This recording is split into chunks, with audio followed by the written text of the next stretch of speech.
Hey everyone, welcome back to the channel, and today I'm going to show you how to send Bitcoin from Coinbase to an external wallet.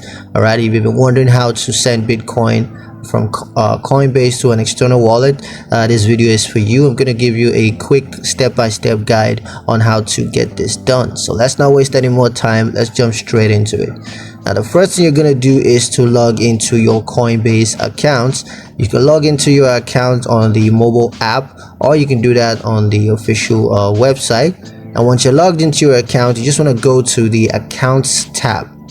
And once you're there, you want to select the Bitcoin wallet, and then you're going to click on send. Now there, next you're going to do is just enter the recipient's wallet address.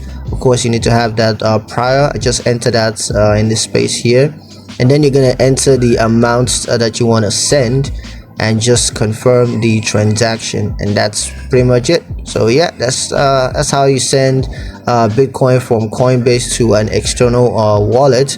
Hope you guys liked the video. Hope you found the information useful enough.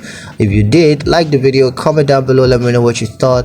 Share the video with your friends and subscribe to the channel if you haven't done so already, and I'll see you guys in the next one.